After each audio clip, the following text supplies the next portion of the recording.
Na semana passada, a Petrobras anunciou uma queda de 47% nos lucros no segundo trimestre do ano. O total chegou a 28 bilhões e 800 milhões de reais e desse valor, 15 bilhões serão distribuídos aos acionistas. A gente sabe que tinha uma pressão grande do governo para reduzir essa política na distribuição de recursos, dos lucros, para que a Petrobras invista mais. A Petrobras fez uma mudança nesse ponto. Se antes distribuía 60% do fluxo de capital livre, né, quando sobra ali de caixa depois de pagar as despesas, essa política passou para 45%. A queda foi associada à cotação do barril de petróleo, hoje mais barato do que no ano passado, e à nova política de preços. Ao invés de se guiar pelos valores internacionais dos combustíveis, a Petrobras adotou uma fórmula que une elementos externos e internos. Apesar do lucro ser o menor desde 2021, o resultado já era esperado pelo mercado. Mesmo assim, alguns fatores seguem no radar dos analistas, como a defasagem entre os preços praticados no Brasil e no exterior, além da capacidade de investimento. O Ao Ponto começa a semana detalhando os resultados da Petrobras no segundo trimestre e traçando um retrato das mudanças aplicadas na empresa desde o início do governo Lula. E quem explica pra gente essas questões é o repórter Bruno Rosa, da Editoria de Economia, que também fala se os planos da Petrobras para explorar petróleo na Foz do Amazonas ainda estão sobre a mesa. Eu sou Carolina Moran. Eu sou o Felipe Barini. O Ao Ponto de 7 de agosto de 2023 começa agora. Vem com a gente.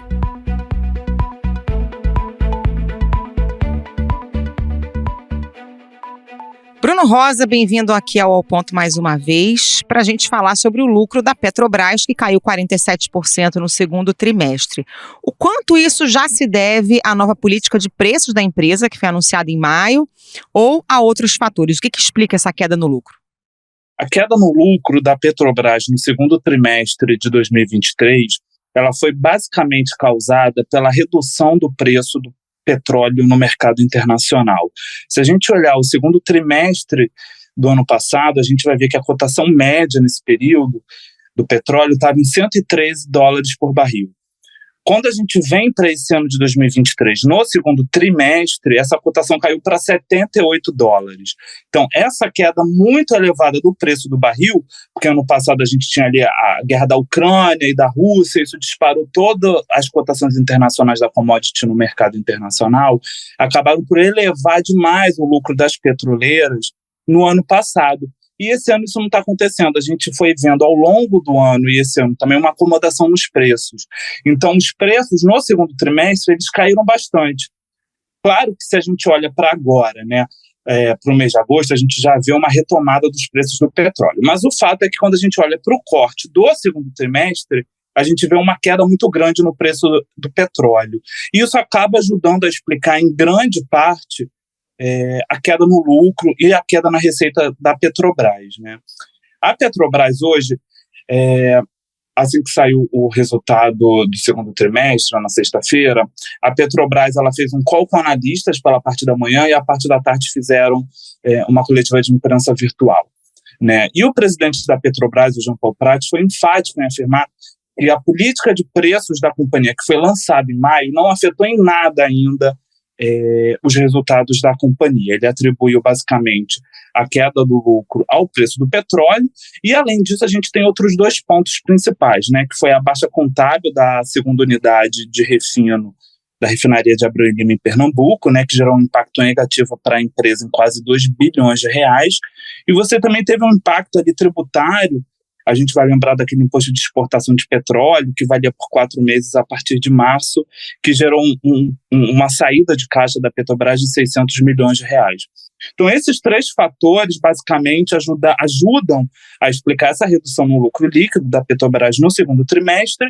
E, claro, quando a gente olha para a cotação do barril do petróleo no mercado internacional, a gente vai ver duas consequências. Primeiro, a guerra da Ucrânia, e isso afetou o preço do mercado de diesel, né? O preço do diesel caiu muito no exterior e o Brasil sentiu muito esse reflexo, porque o diesel russo ele é mais barato e ele está chegando com muita força no Brasil. Desde o início do ano de 2023, o diesel russo começou a chegar no Brasil, e em julho, por exemplo, já representa 80% das importações de diesel por terceiros, que não Petrobras. Então isso também reduziu o preço do diesel no mercado internacional. O Brasil sentiu ainda mais esses reflexos do preço menor do diesel, então a Petrobras também ajuda a explicar toda essa redução no lucro, né, ao longo desse segundo trimestre.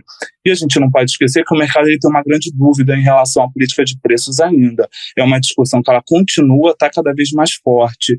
Mas o fato é que o presidente da Petrobras ele refutou completamente o impacto da política de preços ao longo do segundo trimestre no resultado da companhia. É bom a gente lembrar que o preço do petróleo ele começou a subir com muita força no finalzinho de julho. Então, em junho, a gente já viu algum aumento também no preço do petróleo. Então, quando a gente olha para esse corte do segundo trimestre, a gente vê ainda ali um impacto um pouco restrito, né? E os próprios analistas falam isso. Então, Bruno, por todos esses fatores que você explicou brilhantemente aqui para a gente, essa queda já era um pouco esperada, não foi muito surpresa, até o resultado foi até um pouco melhor do que o esperado. Correto, exatamente isso. O mercado já esperava uma redução no lucro da Petrobras ao longo do segundo trimestre. É claro que as previsões elas apontavam já para uma redução aí de quase metade do lucro da companhia para esse ano, do segundo trimestre. Veio um pouco acima do que o mercado estava esperando, algumas estimativas projetavam um lucro um pouquinho menor, veio um pouquinho acima, mas no contexto geral isso pouco importa para o mercado. Os analistas de mercado financeiro que eu conversei, eles já deram o resultado como dado, já era esperado, e agora eles já estão olhando para o terceiro trimestre desse ano de 2023, que aí sim eles vão ver um impacto ainda maior nas contas, né? A gente vê aí a defasagem dos preços da gasolina e do diesel muito fortes no Brasil, então eles já estão fazendo conta para o terceiro trimestre, e o foco de preocupação é esse agora, né? Como é que vai ficar as contas da companhia a partir desse momento, né? Olhando, sobretudo, o segundo semestre. Ô Bruno, esse resultado da Petrobras está em linha com os de outras petroleiras pelo mundo, porque a gente sabe que todo mundo ganhou muito dinheiro com a disparada dos preços no mercado internacional, naquele pós-pandemia, guerra na Ucrânia e tal. Essa acomodação dos lucros é global? Exatamente, é assim, Carol, eu até fiz um levantamento rápido aqui para os ouvintes, e quando a gente olha para o lucro, né, vamos primeiro falar do lucro líquido, né, a gente viu aí essa queda no lucro líquido da Petrobras de 47%, quando a gente compara o segundo trimestre de 2023 ante o segundo trimestre de 2022. Se a gente olha as principais rivais, né, eu peguei, por exemplo, a Shell. A Shell teve um recuo de 56% no lucro líquido, né? Foi o mesmo recuo da Exxon. E a Total também teve uma queda semelhante, com 57% do lucro líquido, oriunda, sobretudo, por conta do preço do petróleo, né? E quando a gente olha para todos os balanços financeiros dessas petroleiras no exterior, a gente vê as mesmas explicações. A queda no preço do barril do petróleo afetando o resultado da companhia e colocando mais pressão nessas empresas em relação aos investimentos, aos novos projetos. É bom lembrar que o preço do petróleo saiu de uma faixa acima de $100, hoje está ali numa faixa de $85, ainda é um preço muito alto. As cotações, elas justificam os investimentos em vários campos de petróleo ao redor do mundo, mas as companhias já começam a refazer as contas, né? Então, a gente tende a olhar agora para o segundo semestre de 2023 e até mesmo 2024 como um ponto de interrogação, e como essas companhias elas vão analisar e vão levar vão calibrar, né, as expectativas de cotação de preço do petróleo. A gente lembra que a volatilidade está muito grande no mercado, mas o fato é que está todo mundo já refazendo conta e vendo aonde pode acelerar e aonde pode pisar no freio nesse primeiro momento. Mas o certo é que todo o setor de petróleo agora vive uma grande indecisão em relação à cotação de preço do petróleo. A gente olha ali para a guerra da Ucrânia e Rússia, ninguém sabe para onde vai esse conflito. Ao mesmo tempo, a gente tem toda essa questão do corte de produção da OPEP, que é o cartel que reúne os principais produtores de petróleo no mundo. Então, assim, há mais incertezas do que certezas nesse setor. Por isso, o mercado está olhando hoje assim, que todas as empresas de petróleo elas já começam a entrar num sinal ali de muita atenção para saber para qual caminho elas vão olhar, porque ninguém sabe exatamente o que pode acontecer, já que essas variáveis elas são extremamente relevantes e indicam para onde vai a cotação do preço do barril, né? Agora a gente vai falar um pouquinho do mercado interno, especialmente começando pelo preço dos combustíveis. Tem hoje uma defasagem entre os preços que são praticados pela Petrobras e entre os preços que são praticados no exterior? Tem sim. Aqui no Brasil, hoje, desde que a Petrobras ela anunciou a nova política de preços, isso foi em meados de maio de 2023, que ela acabou com a PPI, né, que era a paridade de importação, que ela se balizava basicamente na cotação do dólar e na cotação do preço do barril do petróleo. Ela acabou com isso, criou outras métricas, e desde então, né, quando a gente olha ali os dados da ABICOM, que é a associação que reúne os importadores, a gente vê que a Petrobras está praticando desde então, isso desde meados de maio até agora, o início de agosto, preços abaixo do mercado internacional. Todos os dias a Petrobras vende preços abaixo do mercado, né? Se a gente for pegar, por exemplo, na última sexta-feira, os dados da Abicom indicam que a gasolina, por exemplo, está sendo vendida pela Petrobras com preço 21% abaixo do exterior. E no caso do diesel, a situação ainda é um pouquinho pior, está 27% abaixo dos preços internacionais. Então, a gente conversando com as fontes na Petrobras, no final da semana passada eu tive conversando com muitas fontes, e eles estão tendo um certo debate interno, né? Até mesmo no conselho de administração da empresa, né? Parte dos conselheiros acha que já é hora de reajustar, depende se a cotação ficar ali na casa dos $85 por barril, como é que está agora na sexta-feira.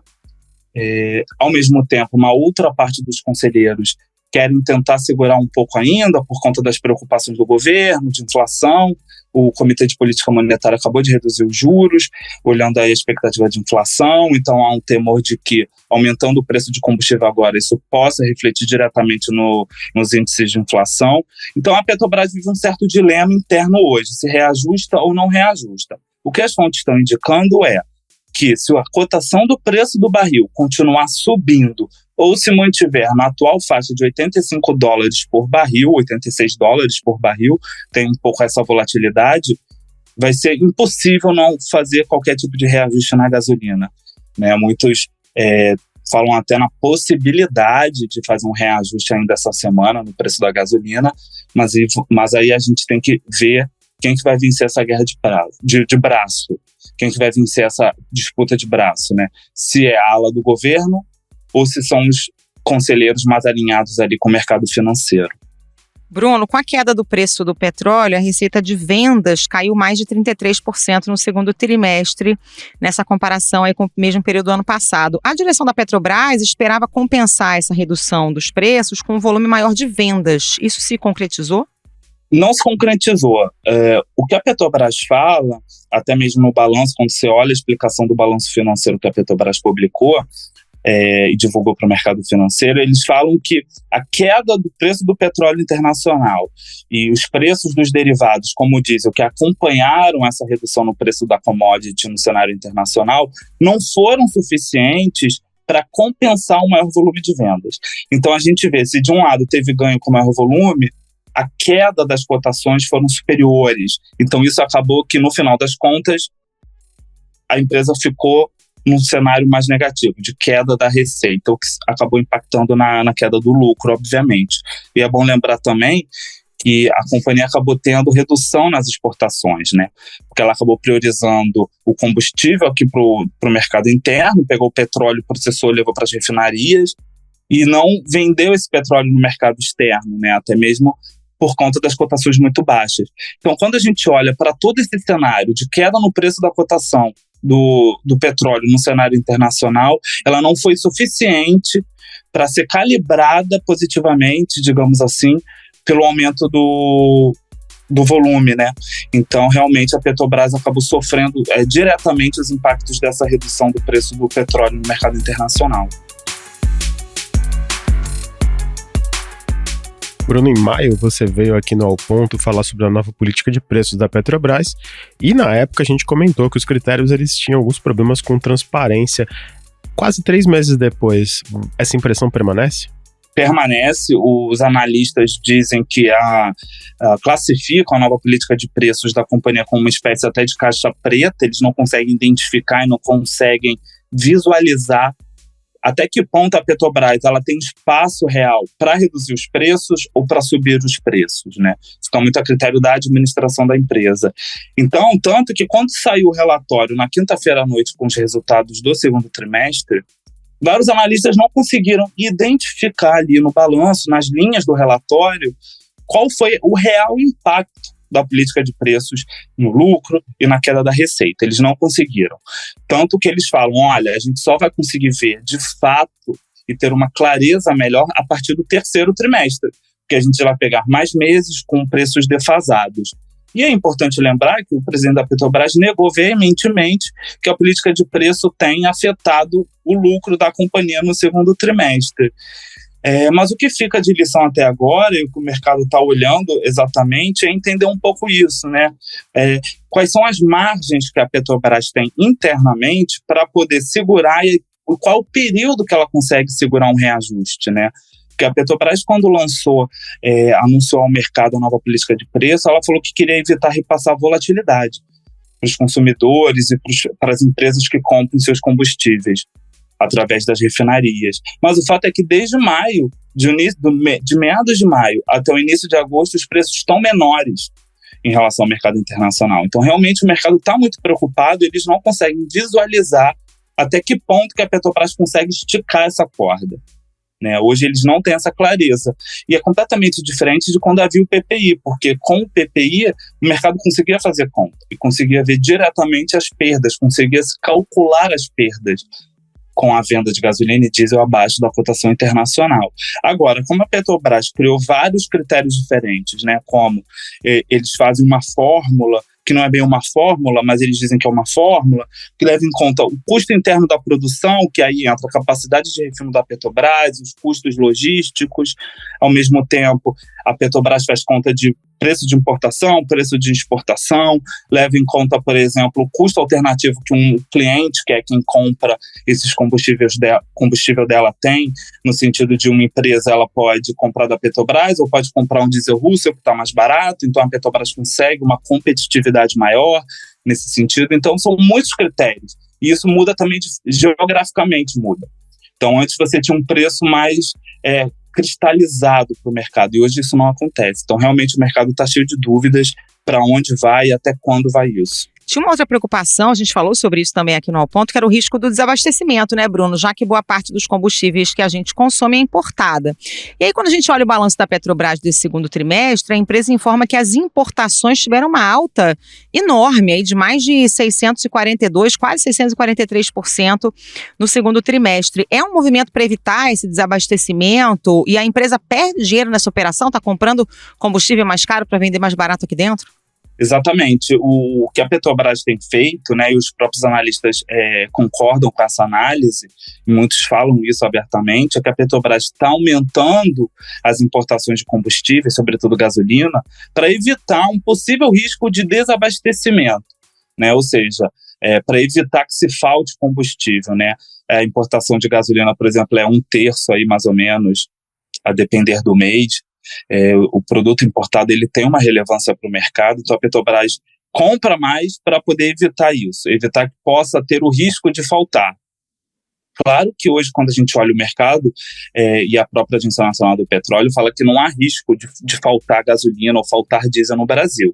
Mas a Petrobras, antes de acender algum tipo de alerta amarelo nisso, ela aumentou essas importações justamente para isso.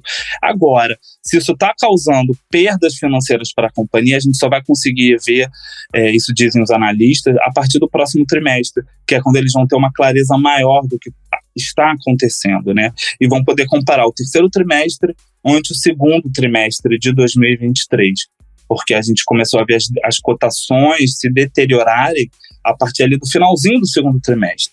Então, assim, mais uma vez eu digo, assim, o mercado hoje ele está numa espécie de sinal amarelo em relação à questão dos preços, mirando a Petrobras nesse sentido.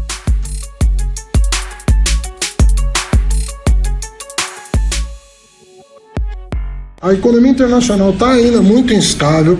Nós não precisamos importar a instabilidade da economia internacional para cá. Nós não queremos atrair a volatilidade dos preços internacionais de commodities. Vamos avaliar se aquilo é consistente, se aquilo é permanente, se aquilo é estrutural, para tomar uma decisão. Passando para outra seara aqui na Petrobras, e os investimentos da empresa, eles foram de alguma forma afetados pelo novo contexto ou teve espaço para crescimento?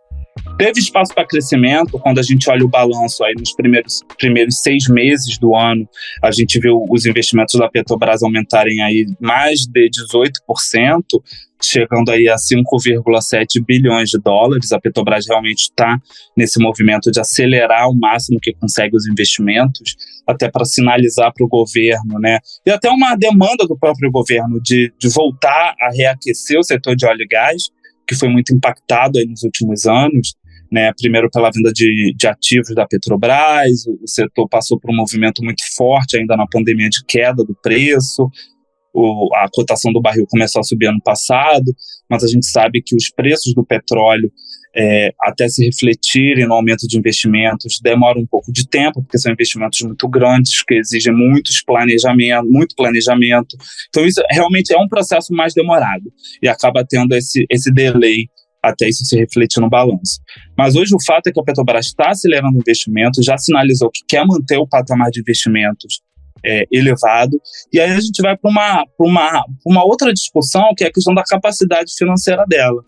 Né, hoje a dívida da Petrobras ainda está muito alta, a gente já viu nesse segundo trimestre a dívida aumentando um pouco por conta aí da entrada em operação de novas plataformas, né? A Petrobras aluga essas plataformas que eles chamam de afretamento, então isso impacta diretamente na dívida da companhia.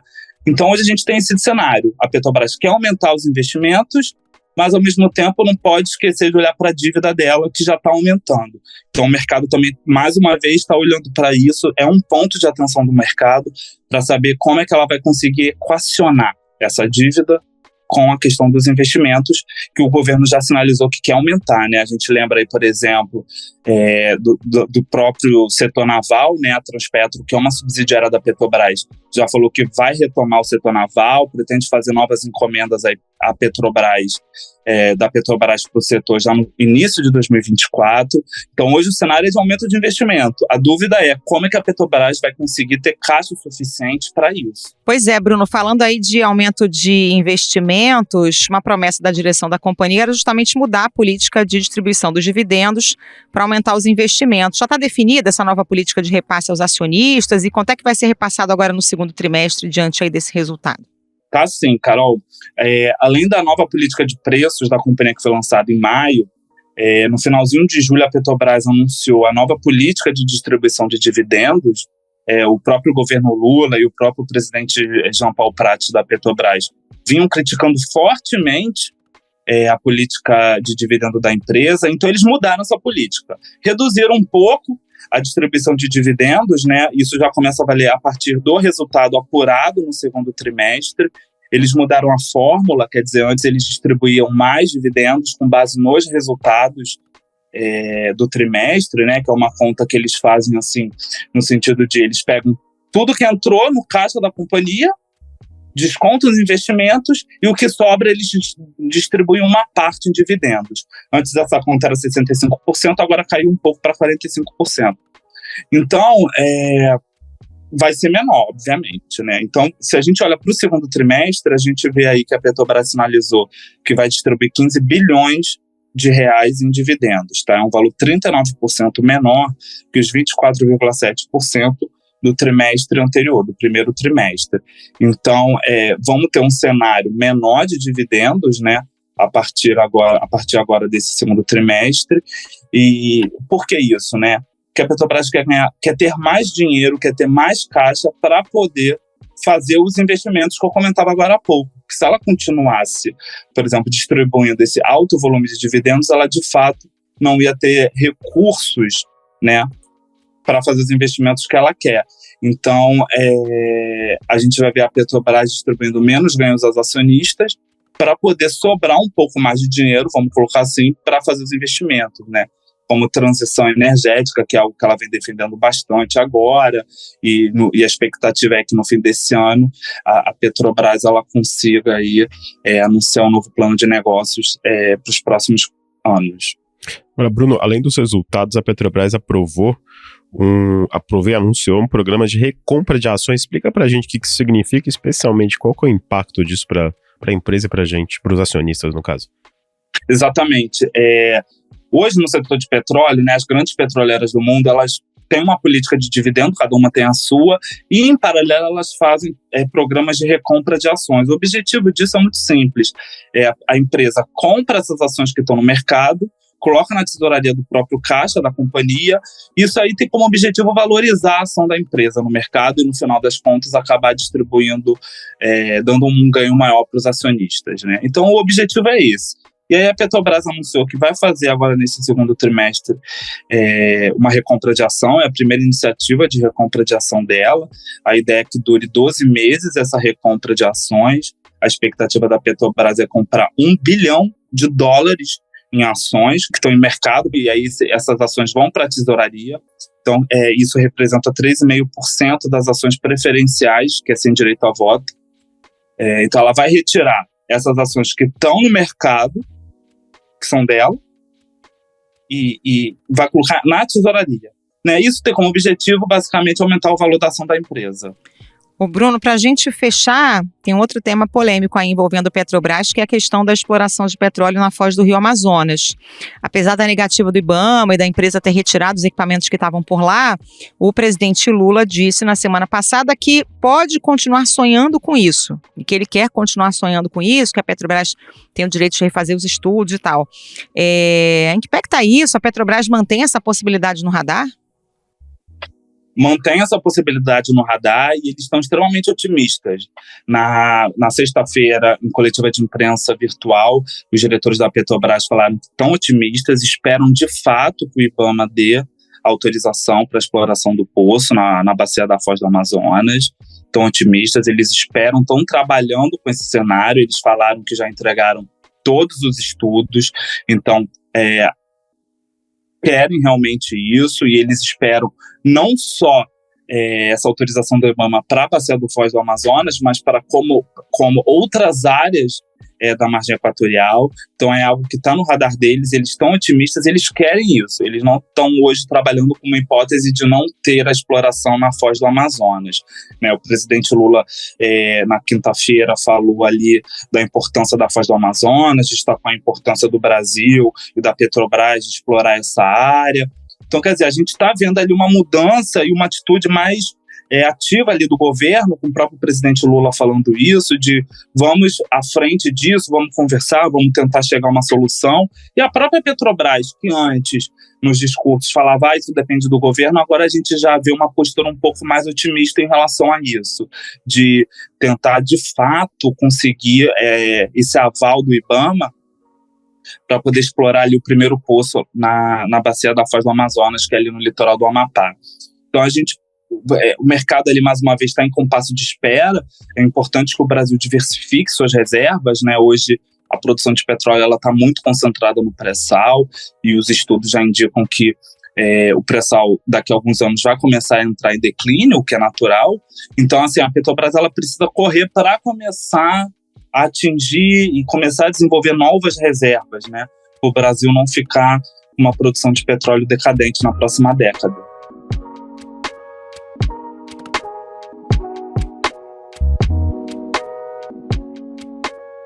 Bruno Rosa, como sempre, muito obrigado pela sua participação e uma ótima semana para você. Obrigada, Bruno. Um abraço. Obrigado para todos nós.